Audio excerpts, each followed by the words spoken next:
All right, just got another Grudge. That was certainly a movie that exists. People will be afraid by it. Not many people. Not people that have seen horror movies before. Not people that have seen Grudge before. Not anybody. It was bad. It was really fucking bad. I'd probably say there was one absolutely phenomenal scare. The jump scares were obvious. The tension was, it was kind of, it was. I don't want to even say roller coaster because that implies that like it's worth it.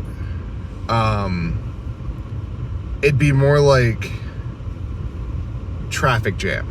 So you're going along at a normal pace, and then you break free. You're going a little bit faster. You're going up to 90 on the speedway, and then you hit a traffic jam. And that 90 for like those 5 minutes feel fucking great. But then you hit a traffic jam and you realize you've actually just been sitting in traffic for the last hour and a half. There's no reason for people to watch this movie other than like the obvious, like, oh, well, I watched it when I was 7. I want to go watch it again. It's bad. Like, I can't. It's not even a good horror. I think the screenwriting was atrocious. The storyboarding was really good. So like you can see how, the shots were at least planned out. Not saying that the shots were that great, but there was cohesion and it felt good there. The costume design, or maybe just costume implementation, trash.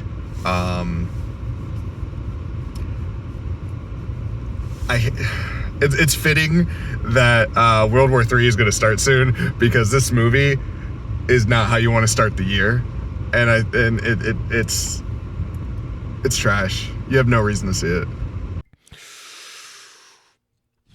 Let's talk about The Grudge. So I don't know. When I was writing the script for this, I didn't know if I wanted to be more, start up positive and be like, yeah, this was a movie and this is what it did right.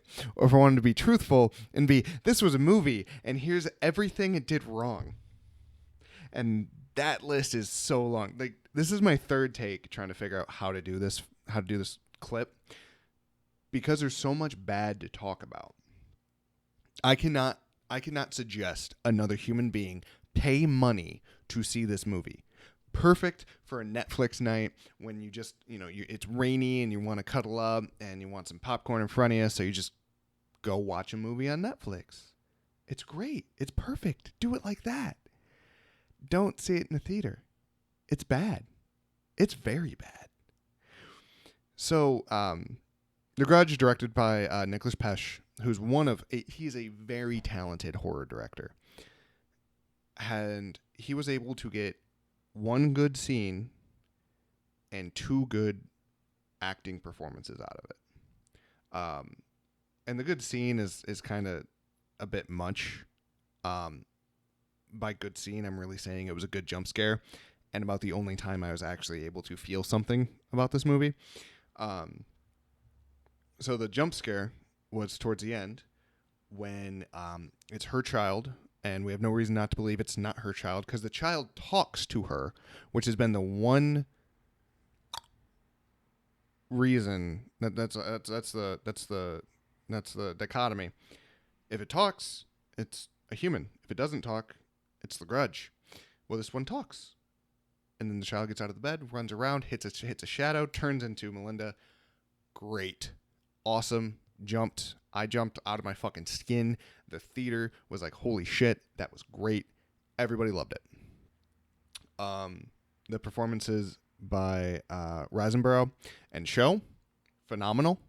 I wanted more of Cho, did not get it.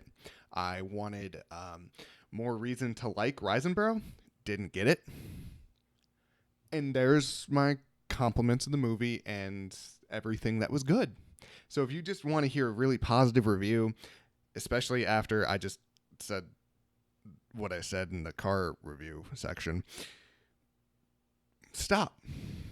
You got 2 minutes of bad, and then you got 2.5 minutes of good. But let's talk about the bad.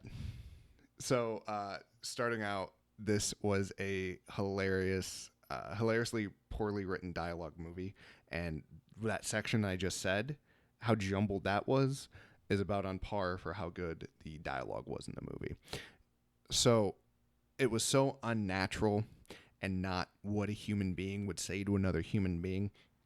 For example, right after our protagonist detective partner has like PTSD symptoms from this case, our protagonist then goes to dig into that information on the PTSD invoking case. Kind of a dickhead move. And one of the other detectives are like, "Hey, oh, no, this is almost a verbatim retelling. Oh, is that the Ludlow case? You know, you better get rid of that before Goodman arrives.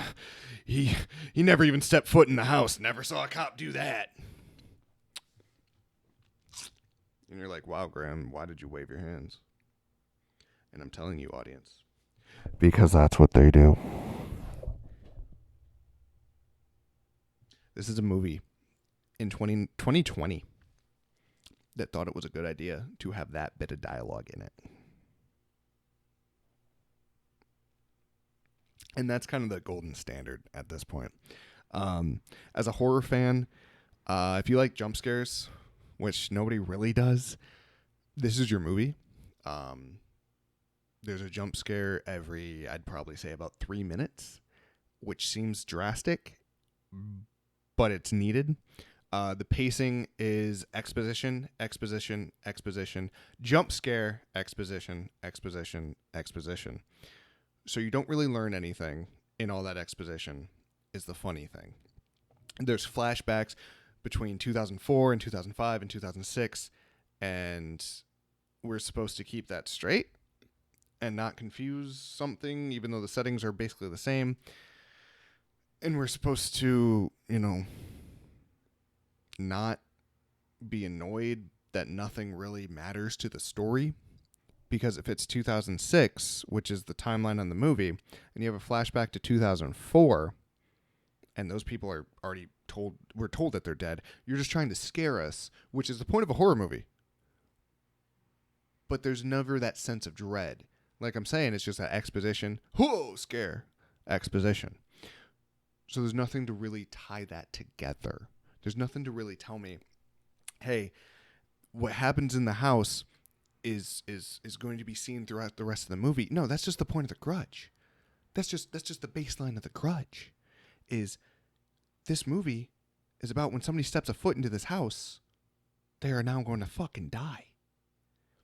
So going back in time and showing us people that step foot in the house and dying, I don't care. I know they died. Tell me the story about our protagonist that is now going to be haunted and tortured because I have an emotional connection to the protagonist. Because that's the whole role of the fucking protagonist. I don't care about some old fucking family. I don't care about the realtors. I don't care. I don't. I want to know about what my protagonist is going to do and how they're going to beat this. And that concept just was too much at some points, because we don't get that. The protagonist doesn't figure out how to beat it. The protagonist listens to audio recordings of somebody that tried to kill themselves because of the haunting to figure out how to try to beat it.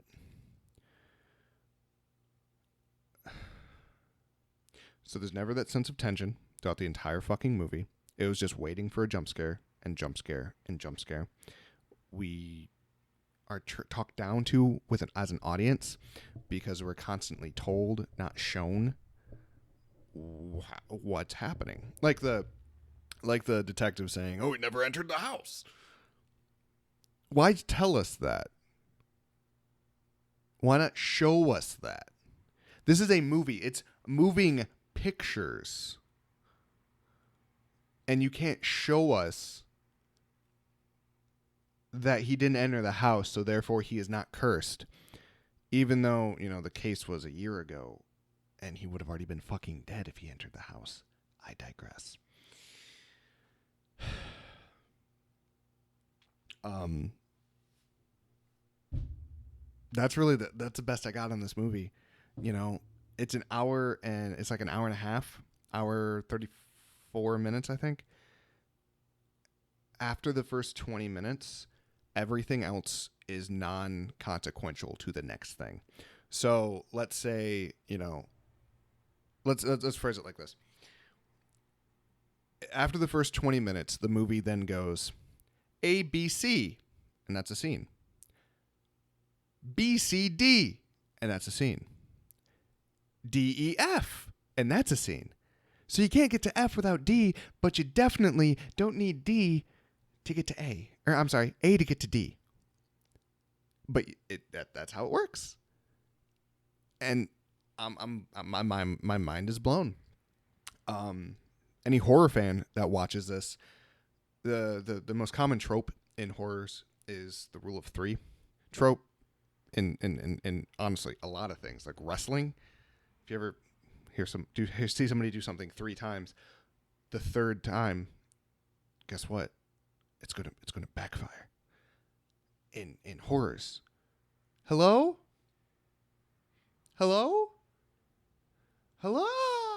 It happens every time. And this movie follows it to such a fucking degree.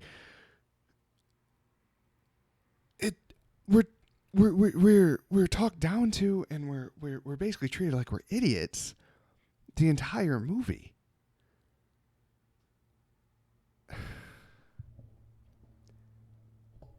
I really want to find somebody that thinks this movie is good beyond Cho and Risenbrough, and I don't think I can.